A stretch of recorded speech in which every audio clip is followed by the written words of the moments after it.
Chicago, a city of bright lights and broad shoulders, founded in 1837 and is home to Michael Jordan's Chicago Bulls, deep dish pizza, mesmerizing architecture, and the most historic improv school in the world.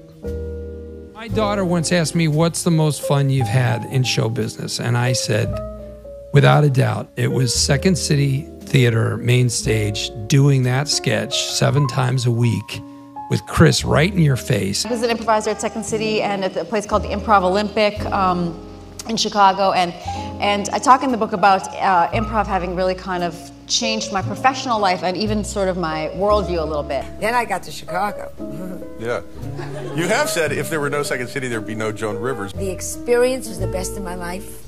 I learned to improvise. I learned what I think I should say because it's going to be funny, and that's who I am. So all that was, God loves Second City. God bless Second City for that. The primary Second City credo is to reflect life, that art should reflect life, and that it is our job to lampoon, poke fun at, socially and politically and emotionally and anthropologically comment on the way the world works. I was a co-producer at Saturday Night Live after a few years there, and every summer we would go with Lauren to scout Chicago talent. And one year we were there at Second City, and the guy we kept hearing about was this guy, Steve Carell.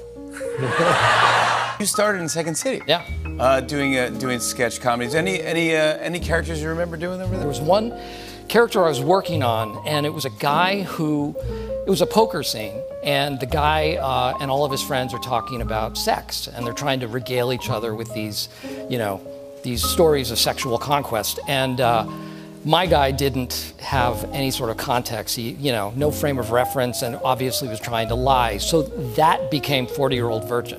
And I saw, all these people went to Second City. So a buddy and I went and visited a friend up in Chicago, then went to the show at Second City, and I was blown away. And then on the way down the steps, I saw they teach classes. Mentors and teachers, I want to thank you know, people like Mick Napier, folks at Second City, IO, The Annoyance. I want to thank folks at SNL. I want to thank Lauren, who went to go take a dump now. Perfect. Ay, ay, ay.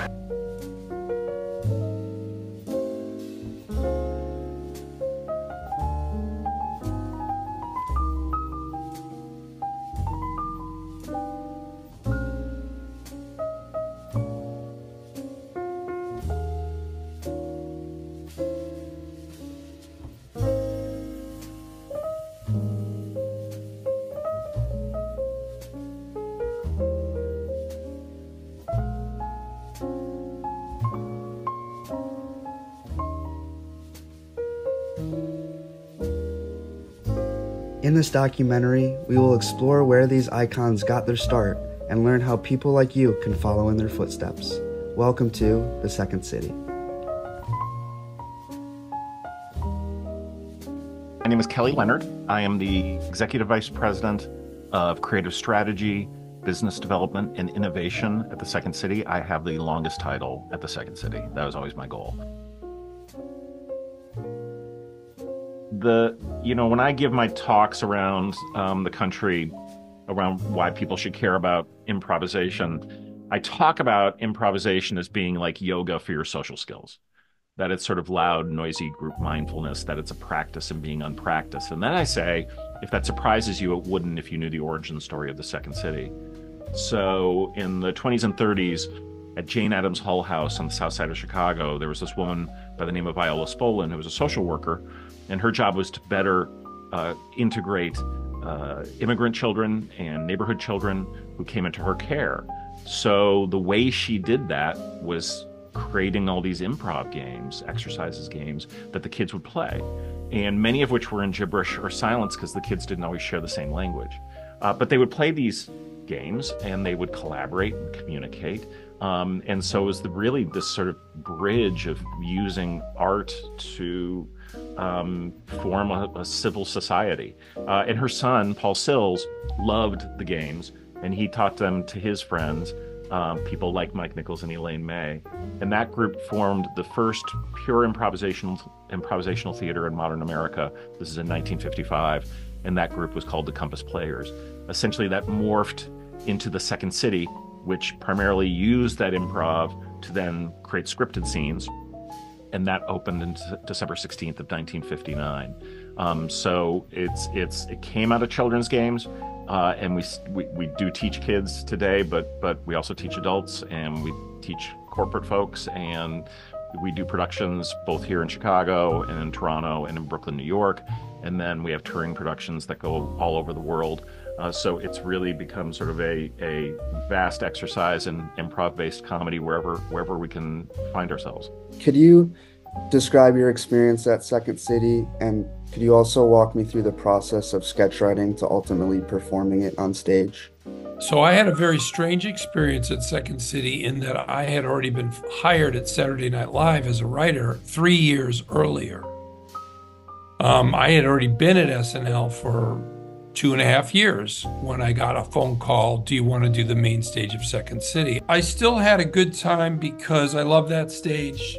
And, you know, I loved writing for Chris Farley. I wrote the motivational speaker when I was there for Chris.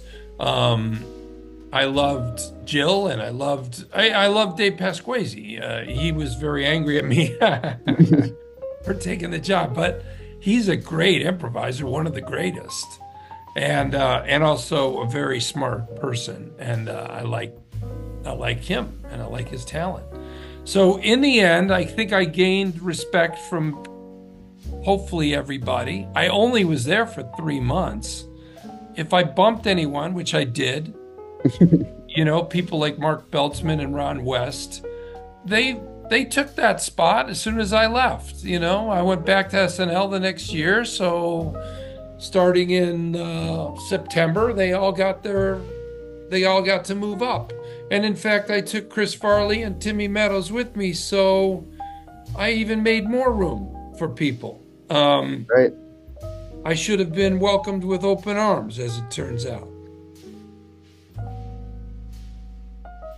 The sort of script that we had when I worked in the box office, when people would call and say, hey, is Carrot Top performing tonight at the Second City? Would be like, well, we don't do stand-up. Have you seen Saturday Night Live? Have you seen Whose Line Is It Anyway? We're kind of those two things. We utilize improvisation to create sketch comedy, and the shows, which are 2-act reviews, are often followed by a pure improv set, but the reviews themselves are sketches and scenes and songs and some improv. Sometimes it's themed, sometimes it's not. What it almost always is 6 amazing performer, writer, improvisers, and we're primarily known as the place that launches the career of so many people who end up on your television screens and on movie screens and now on your phones. So everyone from the early days like Alan Arkin, Mike Nichols, Elaine May, to people like Peter Boyle and Joan Rivers and Robert Klein and Fred Willard, to people like John Candy and Gilda Radner and John Belushi and Bill Murray, to Chris Farley and Bonnie Hunt and George Wendt, to Stephen Colbert, Steve Carell, Tina Fey, Amy Poehler. I mean, the list is sort of endless. And then today you've got Tim Robinson and Sam Richardson, and it's just 65 years. We'll turn 65 on December 16th of this year in 2024. And it's still the place where people hone their comedic voice and their skills, and then we let them go and share that with the world. I suspect that what we're really doing is some kind of performance art here, but I sure as hell wouldn't want to say that in public. It goes over a lot better as a sport. For one thing, we're not going out and bothering the audience. We're playing the game basically for our own sake. I mean, it's so complex, and you have to pay so much attention that to start, you know, like trying to entertain the audience with jokes at the same time is kind of like a fruitless undertaking. And what the audience laughs at, and indeed will cheer at, as you guys have seen, are these moments of discovery, moments of connection, where the art by committee, the group brain really does start functioning. So Del Close was someone who was involved with the Second City fairly early as an actor. He was in the same cast with people like Avery Schreiber and Jack Burns and Joan Rivers. And he was a very, very gifted performer. And a real iconoclast as a human being. And after Paul Sills left Second City, who was our original director, original artistic director. Sheldon Patinkin took over, and he was directing shows. And then Del started directing at Second City, and he had this very on-again, off-again relationship because Del Close was part of so many different counterculture movements. He found himself in LA working with groups like The Committee, but he also is rumored to have helped L. Ron Hubbard form Scientology. It's always hard to know what's true and what's not with Del. He was, friends with the Beat Generation and people like Lenny Bruce.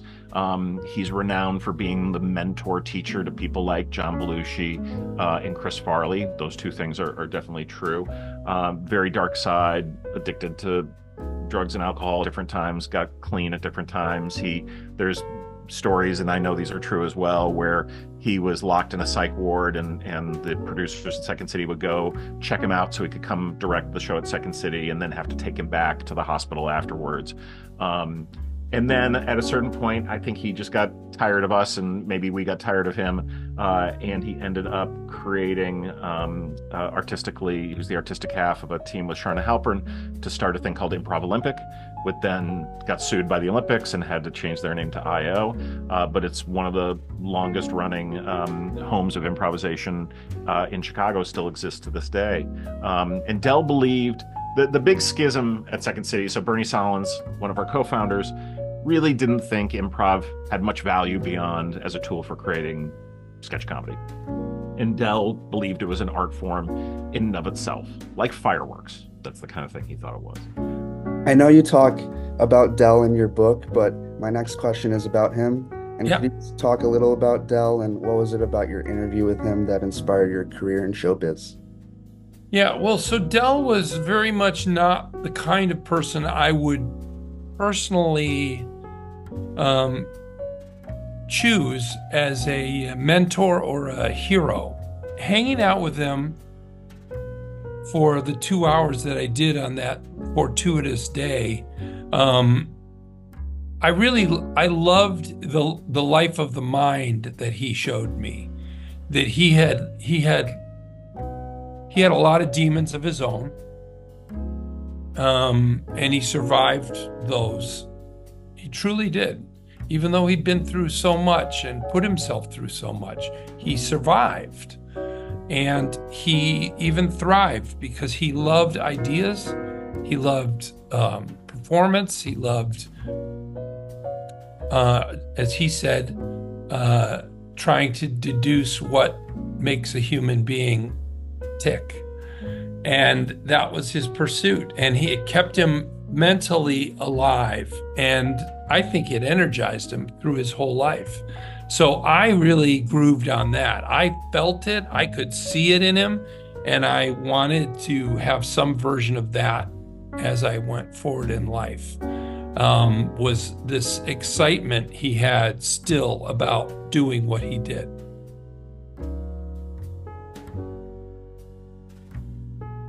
I have theories about why Chicago, for art in general. All right, here's some of my theories. One is the weather is so bad that it's impossible to be happy all the time because it's so gray and cold and terrible. Our politics are terrible. Our sports teams often suck. And to try to find some level of happiness, we have to generate it ourselves because the conditions are so terrible. And thus art happens. Art doesn't come out of comfort. Great art comes out of discomfort. And it is not comfortable living in Chicago for a lot of the time.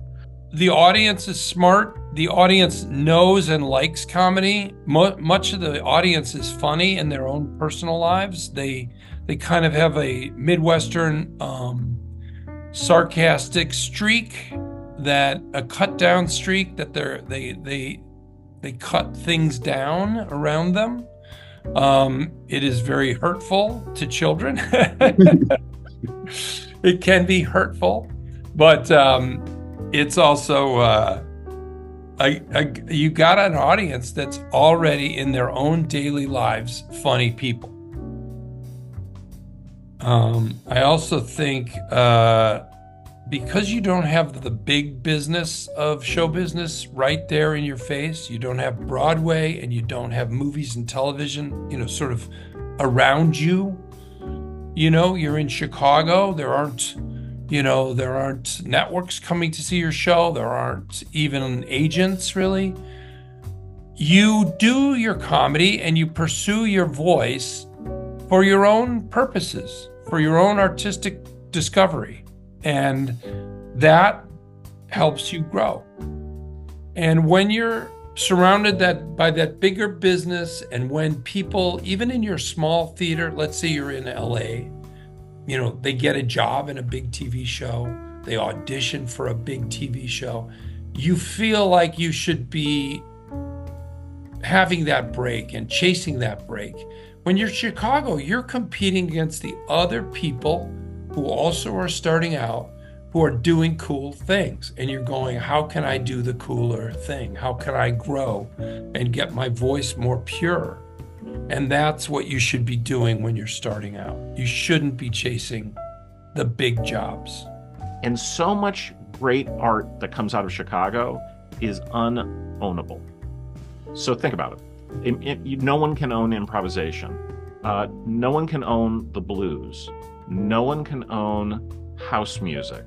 No one can own spoken word. These are all art forms that really developed in Chicago and sent forth to the world, but also the artistry that comes out of not attaching a dollar sign to every single thing you do, so you have time to gestate and create, and then eventually do make money. I mean, because like everyone's got to live, and everyone should live. But you know, the road to being a great artist again is not one that is comfortable with a full-time check at day one. You know, if it were comfortable with a full-time check at day one, I don't think you get the great art.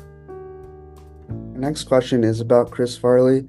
You mentioned in the past that it was due to Chris Farley's brilliance that gave you the idea to try dramatic acting. In what ways do you think your experience at Second City helped shape the way you approach these dramatic roles? Well, this is a very clever way of posing that question that you've come up with. What happened was I was doing an improvisation with Chris and Jill Talley, and Chris was being hilarious, and I'm looking at the audience, they're right here, and they're watching Chris, and I have the thought, if I was sitting in that audience, I would be watching that guy too. I would not be watching me. And I'm not resentful at all. I'm just like, yeah, I mean, this guy's hilarious. But I also had the weird thought that came out of nowhere of, and if this was a drama, I don't know why I thought that, but if this was a drama on stage, I might be the most interesting character up here. Because when I come on stage, I bring a somewhat complex, you might say murky or diffuse, aura. You know, your favorite comedy performers, Jack Black, Chris Farley, Will Ferrell, you know, you smile. You just smile when they come out. Even if they're playing bad or wrong, or you just smile. They make you happy. They bring a joy and a smile onto the stage in front of you from the second they appear. And that is good for comedy. I don't bring that. When I walk on stage or in the camera, the first thing you think is, what is going on with this guy? And that actually is good for drama. It's good for drama to have you asking the question, what are this guy's motives? He's smiling, but I'm not sure he's good. He's friendly. I can't tell. And then you discover over the course of the show or play or whatever, you know, hopefully it becomes clear. But that uncertainty is actually a great thing for drama. And it's not really a great thing for comedy.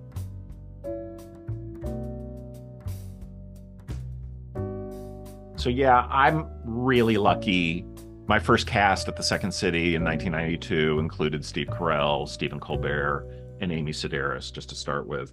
I mean, the Colbert thing is different because he was my wife's roommate at Northwestern.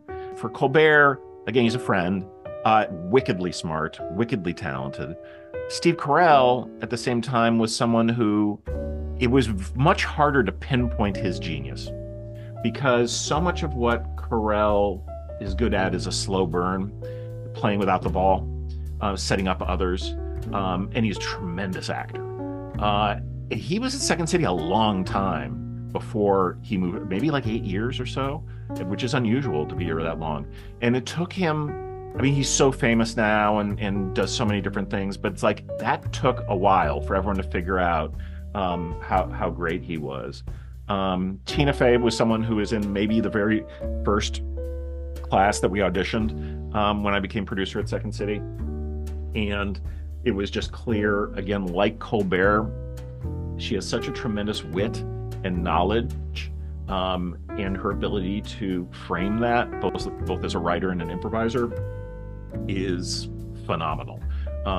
There's lots of really talented, brilliant people here, and there are some people who just are singularly unique, and I'd say Tina and Amy Poehler were two of those. Amy Poehler more obviously. I remember Amy had her bike stolen, or part of her bike. I think she was left with her bike tire when she was doing her level 5 show, her grad show in the training center, and she wrote and sang a song about it. And literally, my wife Ann, who was teaching at the time, was like, "You've got to see this," and like pulled me in just to see this number. I'm like, "This is brilliant, so obvious." Tina was not obviously a star. She, Amy, cute and blonde and bubbly and like, and Tina was a writer brain and a little, odder and all that. And, but both of them, and they were best friends, were just so clearly operating at another level.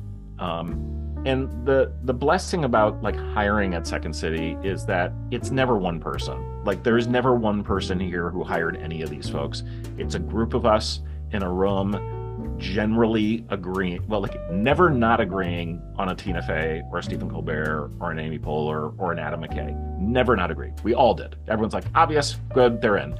And then we would disagree about people, and generally speaking, those people either made it or didn't, but aren't the people who everyone talks about as the superstars. The superstars are clearly superstars. We all get it.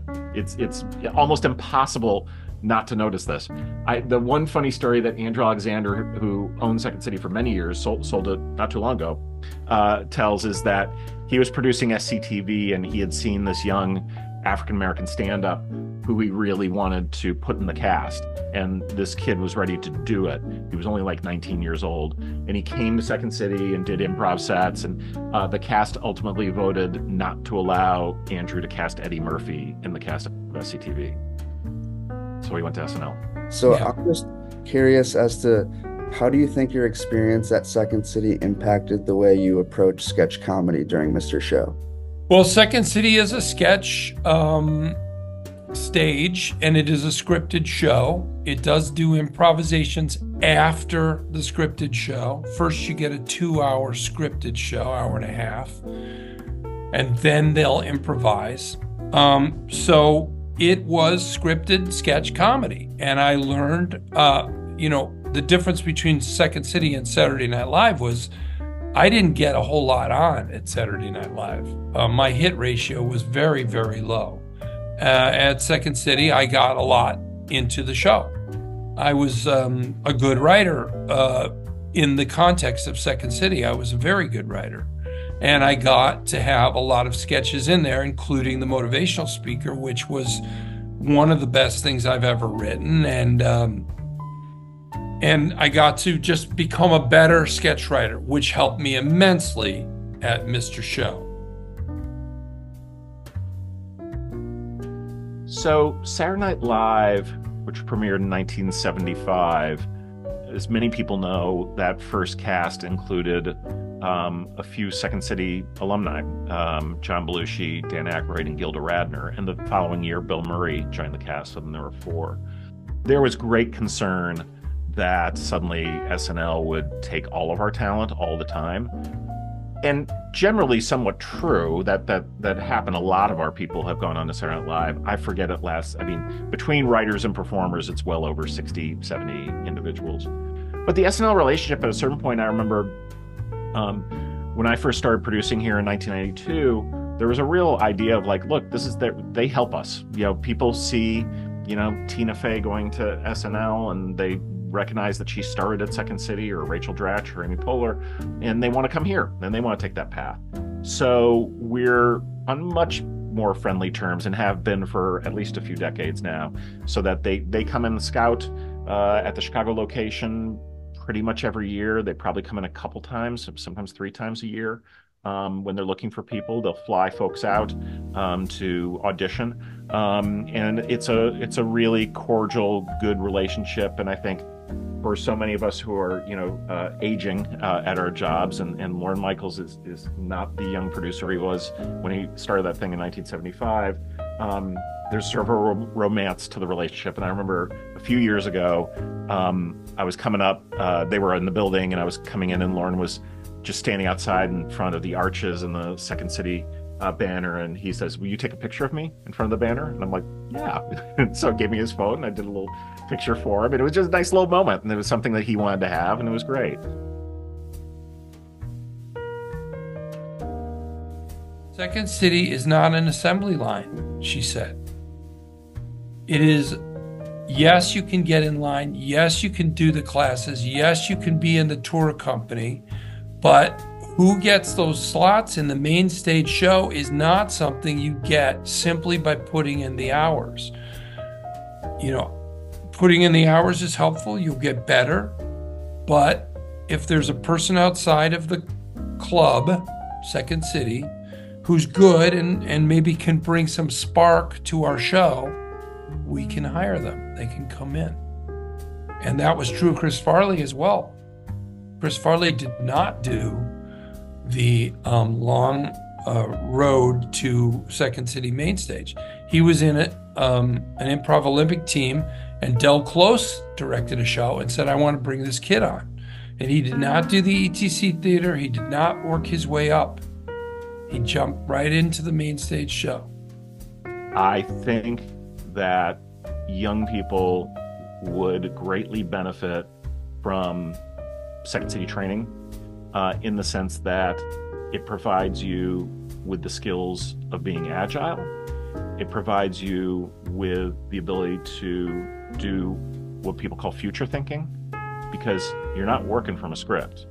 You know, you are making your script in real time, and you are evolving that script with the next day, the next evening performance, the performance after that.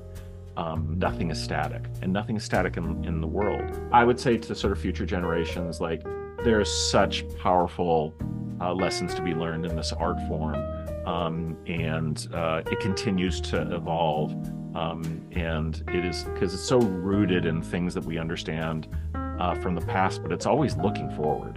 It's always about what's next, who's next, what else can we do. So it's kind of the best of both worlds. What is the greatest lesson Second City taught you? Well, I think I discovered a new version of the old rule. There's an old rule in improvisation called play to your intelligence, which is have your characters be as smart as you are. And a lot of times in comedy, dumb characters are funny. So if you're trying to be funny, you want to play somebody who's a little dim. And that seems to go against that rule of play to your intelligence. But I think the real rule is play to your dignity, which is to say, even if your character is dumb, blinkered, dim, they believe in and express and pursue their own dignity. They never compromise their belief in themselves, even though they're clueless in some ways, maybe. Here's the greatest lesson, and this is just right now today, which is I'm an idiot and it's okay. And what I mean by that is, you know, It is true of every human being that we want to do well. We want people to think well of us. We want to be smart. We want to be successful. All those things. And we do get it wrong most of the time. Everyone does.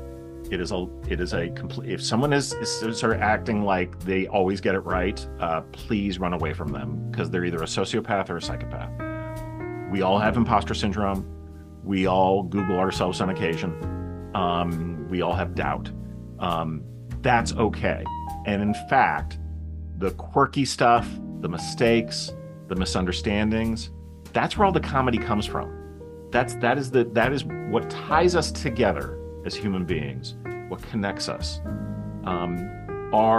is just as much that we need each other, which we certainly do, but that we're all fallible.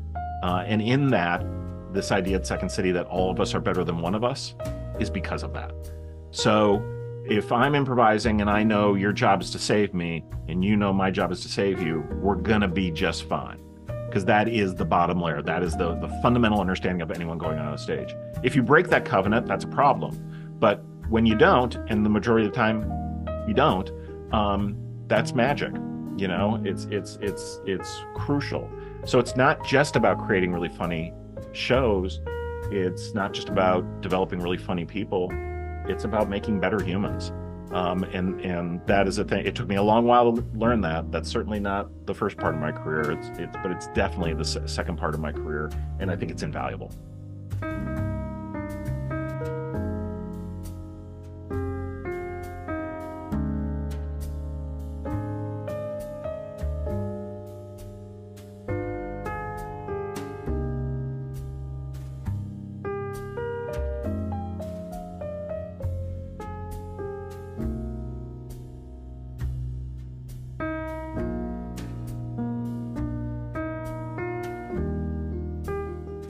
The Second City, the place where stars are born. You live, laugh, and learn. Why don't you give it a try? Thanks for watching.